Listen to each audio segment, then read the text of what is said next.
Welcome back to me reading Transported, a Wings of Fire story. This time is chapter 38. As usual, if this is your first time watching this little series, I recommend you to watch the previous chapters or read them yourself. Now let's begin. This chapter's name is Crashing the Compound. Daniel and Star both touched down on the rooftops, where the others were also just arriving.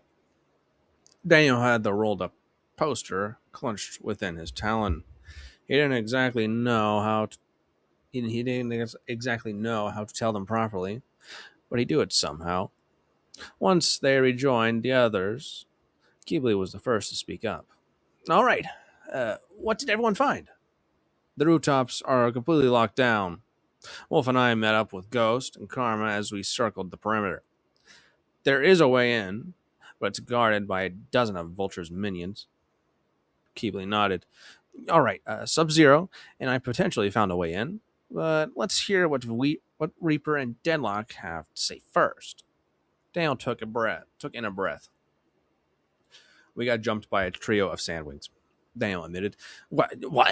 Are you guys all right? Keebly asked with some fear in his eyes. Yeah, we're fine. At least at the moment, Star said. The others were confused. Well, what do you mean by that? Turtle asked as he raised a brow. See for yourself, Daniel said as he handed Keebly the wanted poster. His eyes went wide. Whoa! You're wanted all over the continent? And your bounty is impressive, Keebly exclaimed. Let me see that, Winter said as he snatched the poster from Keebly's talons. 100,000! Whoa! We really made Snowfall angry.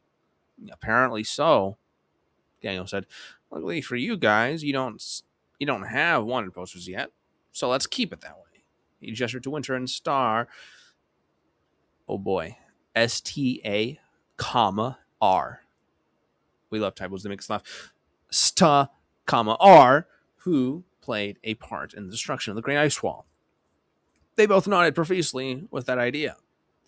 All right, since Reaper and Deadlock got jumped, I think we should just use the potential way we found from Scorch, Winter said. Keebly nodded. Right. Follow us. Soon, Winter and Keebly began to run across the rooftops, and the others followed behind them. Some of them struggled to keep up because many of the jumps were sketchy. So they decided to fly next to them. Daniel, however, was having a great time and had no issue keeping up, since he used to do parkour a long time ago. Sure. He wasn't the best at it, and was usually always scared of falling, but now that he had wings, he was doing things he would have never dreamed of. He leapt from one building to the next with ease, and easily kept up with Winter and Keebly, who were actually not bad at what they were doing themselves.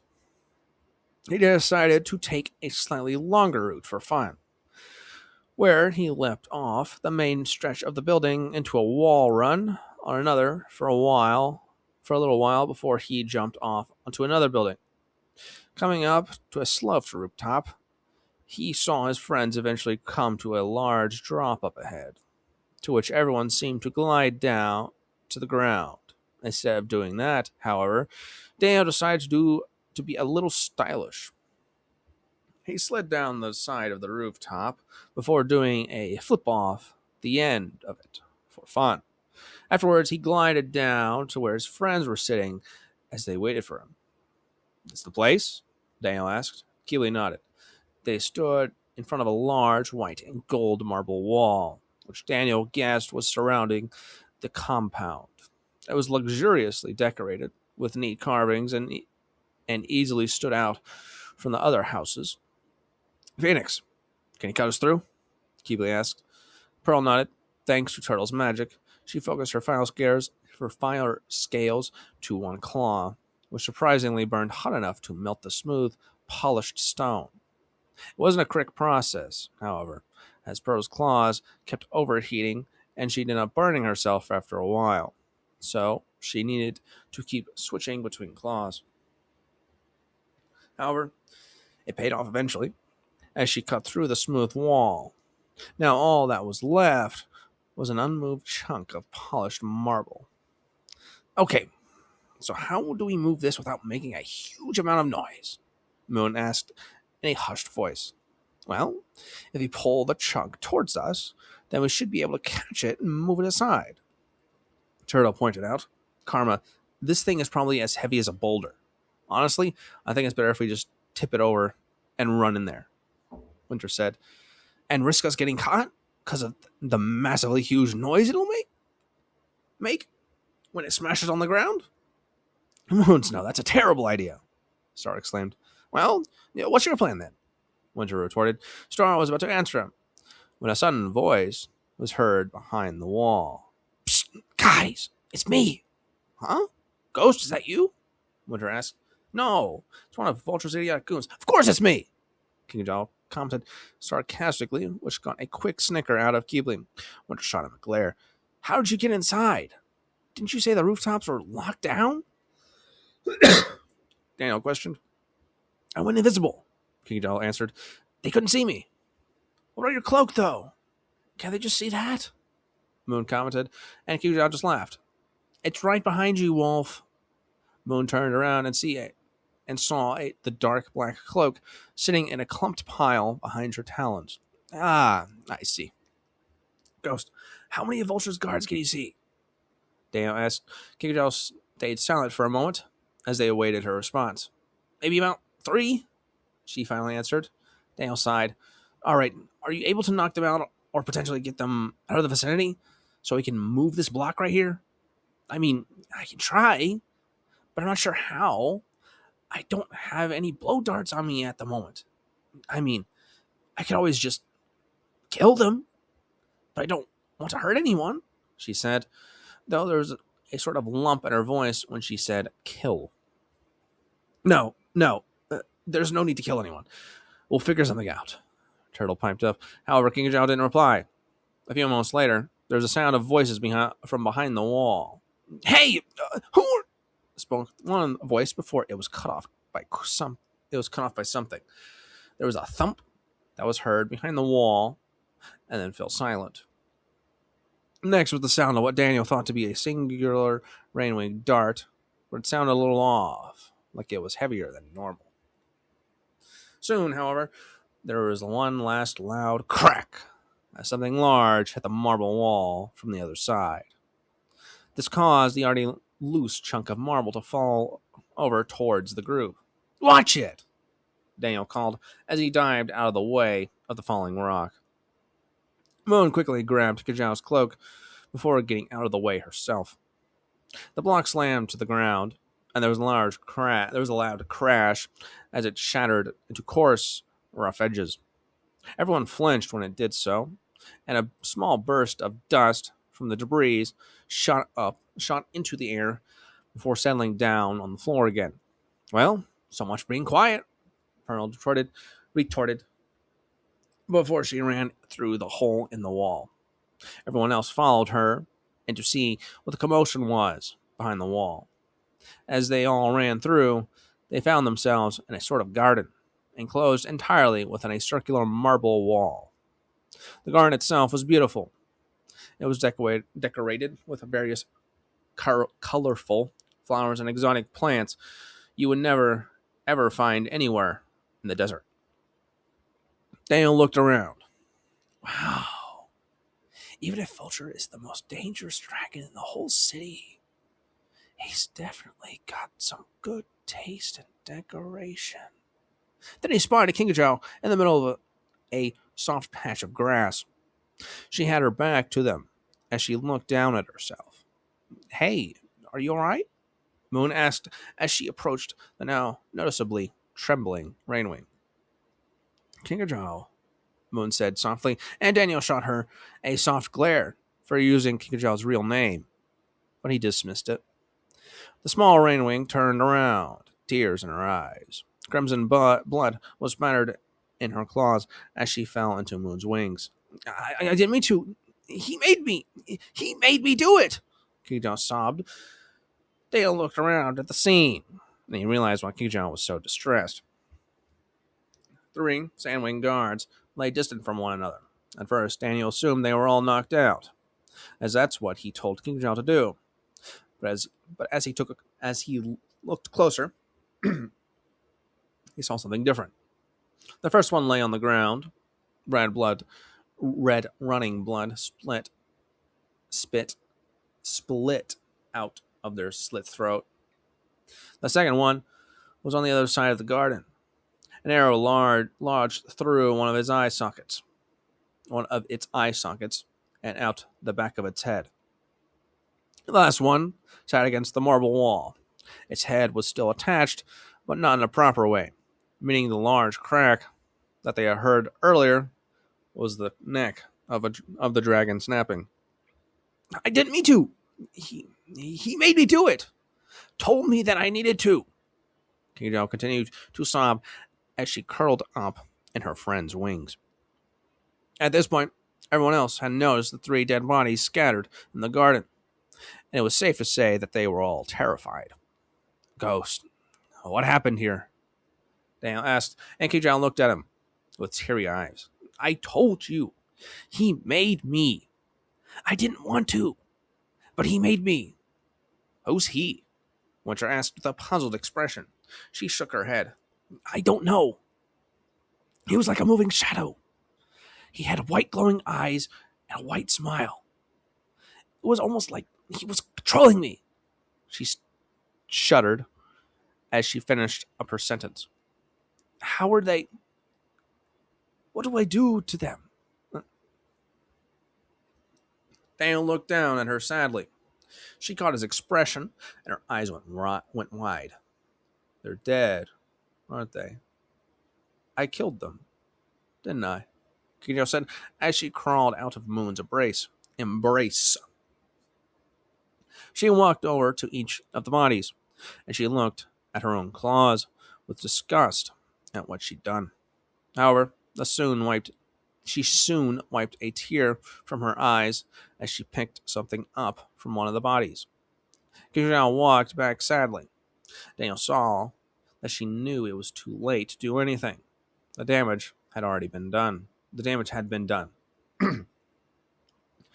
So instead, she's choosing to be strong and push through her regret. I'm sorry, King Zhao. If only we were there to help. And King Zhao's talents were two items. In the first talent, she was carrying what appeared to be a crossbow, probably wielded by one of Vulture's minions before King Zhao killed them. Well, from the looks of it, two of them were quick deaths, so at least they didn't suffer much. Can't say the same for the one with the slit throat. And the other talon was a small gold-colored key, which seemed to be helpful. King Zhao, traumatized yet strong, walked past her friends as she unlocked the entrance to the main compound with the key. She looked back at Moon. Can I have my cloak back? She asked softly. I don't want anyone seeing my scales like this. Moon nodded as she handed the slightly oversized cloak to the smaller Rainwing, who put it on quickly. Reaper, you take the lead from here. I'll hang back with Ghost for a little while, Moon said. Daniel looked at her and nodded. Right. We still need to get what we came here for. He pressed forward into the place, with the others following him in, except for Moon, who sat back to calm Kikajal down. Upon entering the building, he realized how rich Kibli's family was. Smooth, polished sandstone walls had engraved carvings of what appeared to be a pattern of diamonds of different shapes and sizes. A large, bright yellow chandelier hung from the circular ceiling, which was surrounded by smaller metal lamps, which also had cut-out carvings. Sheesh, I didn't know your family was this rich, Scorch, Daniel stated. Keeley choked at his remark. Yeah, when your grandfather is a massive crime boss, you tend to roll in the gold. We can see that, Star added with awe. There was a huge door made of high-quality polished wood, with even more carvings. Daniel stared at the door and couldn't help but think to himself, Bro, what is vulture carvings? What is with vulture and carvings? Like, my guy, did you carve out this entire place or something? Eh, well, I personally think the ice wings are richer than this, but nonetheless, it's pretty impressive for the scorpion den, Winter commented. Keebley ignored his remarks, and they all walked through the large wooden door to the rest of the compound. Behind the door, the place expanded, and that was when Daniel realized that the place was so much larger than it appeared. Daniel's jaw completely dropped when he saw it. Behind the other door of the already pretty big building lay a massive piece of land, which was almost like a small town in itself. Behind the other door, the already I remember that, decorated with hanging lamps and a smooth pathway leading to other smaller buildings, which Daniel guessed to be sleeping quarters. At the very back of the place lay one massive building, even larger than the one they had just left. Winter's face fell to shock, and Keelby grinned. Yeah, that wasn't it alone. Don't worry, there's still plenty more. Daniel looked up at the dark sky. The moons were directly above them. Stars glittered through the thick clouds, which threatened to storm later on. He also now saw why nobody was ever able to get inside. Despite the open sky above, there were about a dozen sandwings perched on the side of the compound walls, watching the surrounding areas at all night. They wouldn't be able to fly out without being spotted, so they were forced to get out the same way they came in. All right, if our stuff will be anywhere, it'll be within his treasury, Keebley explained. So we're heading straight for the main building. He pointed a claw up the pathway. But how? There are probably at least 20 dragons watching this very area, Pearl pointed out. Keebley shook his head. Now this is where these cloaks come in handy. Watch how it's done. Suddenly, Keebley dashed out into the open. However, he just seemed to disappear after a few moments. That was until he re-emerged behind one of the sleeping quarters. Daniel saw what he did. He ran through the dark shadows where the light didn't reach, and because of the black cloaks, you could barely see them. Keebley looked over to them before he beckoned them to follow him. Daniel looked from side to side. Stay in the shadows, he whispered to the others. He sprinted out into the open, running off to the side to avoid the glowing firelight from the lanterns. He ran as quickly and quietly as he could. The sand in the area helped with suppressing his talon steps. He eventually made it to where Keebley once was, but he must have run ahead of him when he saw him coming over. Daniel couldn't see where Keebley was. He must be too blended in for me to see. I guess that's a good thing. Daniel looked back to see Winter and Star also following him, so that was his cue to leave. He dashed out again towards the main building, where Keebley would meet him, but fate had other plans. As he was running, 2 guards on patrol just happened to be walking the opposite way from him, and they nearly crashed into one another. They had little to no time. The cloak prevented the watch guards above from seeing him, but these 2 walking towards him definitely could. Definitely would. Luckily for Daniel, there was a door right next to him, which just happened to be open, and he ducked through into the room without thinking twice, just as the guards walked by. Hey, was this door always open? Spoke one of the guards. Beats me. I barely come around this side of the compound, spoke the other. The first guard grunted in thought. Well, honestly, I don't see the point in carrying all this equipment. Nobody ever comes in here anyway, so I'll just leave it in here for now until the end of our patrol. What if someone does come in, though? Then what? Said the second guard. However, the first guard was already inside the room. Relax. Nobody in their right mind would try to break in here. There was a semi-loud clank as a bundle of weapons was placed on the ground just a few steps away from Daniel, who was hiding in the worst, yet best possible place possible. Behind the door. It's so obvious that nobody ever checks it. What about that Reaper kid? Said the other guard. As the first one left the room Daniel was in, his ears perked as he heard his code name. Who? Did you not hear? He's the first dragon wanted over all of Pyrea. He's even more wanted than Vulture. Oh, really? That's impressive. What did he do? Burn down a village or something? The first guard appeared to be quite ignorant, Daniel observed. He destroyed the Great Ice Cliff, shouted the second guard, which, from what he could hear, caught the other guard's attention. What? How? Nobody knows, but he's extremely powerful. Daniel couldn't help but smile at the fact that some strangers he didn't even know were calling him powerful. Well, I guess I've got myself a reputation. Well, if he can destroy an enchanted landmark, then he's got to be... How old is he anyway? That's the shocking part. He's a dragonette. Around 6. He's 6! He's more wanted than Vulture? Apparently so. But either way, we should get a move on. Can't stall on the patrol. Agreed. With that, they both left the vicinity, allowing Daniel to exit the house safely. However, before he left, he noticed the pair of weapons on the ground, and two things stood out to him. A small jar of what looked like a sort of black liquid, and what was, without a doubt, a kunai, another weapon from Earth. Oh, another weapon of Earth. What? Why is this here? And how did they get it? Has Calamari Brain also been giving out weapons to the other dragons? If so, then we may have an issue. Quickly, Daniel snatched 2 items while the coast was clear and sprinted towards the other building, where he already saw everyone inside. They all turned their heads to meet his. Where have you been? Pearl scolded him as he entered the place. Look, I ran into some trouble, all right, but I'm fine now. Oh, but are you? Spoke a powerful voice from further inside the building.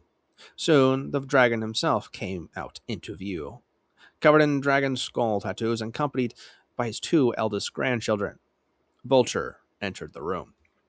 Within a matter of moments, the exit was blocked by dozens of guards, each wielding various small but sharp and deadly weapons. They were surrounded, locked inside with the enemy. I've heard some things about you, Reaper, Vulture said sinisterly. You've got quite a reputation. And I respect it from one crime boss to another. However, I am curious. Why have you decided to break into my compound? You should know the answer to that, Daniel remarked, especially since you sent the dragons by your side to steal from us. Or more specifically, a rattlesnake in Sergio. The dragons next to Vulture shifted expressions from a smug, devilish smirk to a puzzled surprise. We don't want to start trouble here, so we'll leave you alone if you give us back what's rightfully ours, Daniel demanded. Vulture, however, only burst into laughter. You can't be serious. You're outnumbered here. If anything, you should be making a deal for your own safety. But then Daniel let out a chilling laugh, which sent shivers down the spine of everyone there, including Vulture, though he didn't show it. Vulture, tell me, ever heard of a death's whistle? Daniel asked as he began to whistle a very creepy tune. However, what Vulture or anyone else in the room didn't know was that it was a signal. Suddenly, out of nowhere, Moon dropped from above and knocked Vulture towards Daniel. Kikujao appeared from thin air and kicked both Rattlesnake and Sergio down to the ground. Daniel quickly whipped out his sickle and held it against Vulture's throat, threatening to kill him right then and there. Moon and Kikujao had held down Vulture's tail harshly, refusing to let it go off the ground. He was completely defenseless. Nobody move! Daniel ordered, or Vulture gets it. Reaper, can I say something to him? Keebly asked. Daniel looked at him. Go for it. Keebly walked up to his defenseless grandfather. And who are you? Some sandwing trader of mine? Not exactly. But I reckon you'll find it out. You'll figure it out. He sighed. My. What a pitiful creature, Kiwi said as he extended the hidden blade and shot past Vulture's face and left a cut on his cheek. You deserve this, you know. Who are you? Who are you guys? Vulture screamed. Kiwi leaned closer to him. You can call us the Heathens. Remember that name. Remember the name, grandfather. And that's the end of this chapter, except for, as usual, the author's note at the very bottom. Hello, I hope you're all doing well. This chapter was a little more exciting, and I hope you enjoyed it. I'll see when I can get the next one out. But I have a whole day of chores tomorrow and need to study for exams, so I won't have much time to write. Nonetheless, feel free to theorize, as it's always cool to see your ideas. And that's all. So they snuck into a compound, got caught, and now have reversed the situation into holding Vulture hostage. I don't really have anything to say about this one because I'm tired right now. See you next time.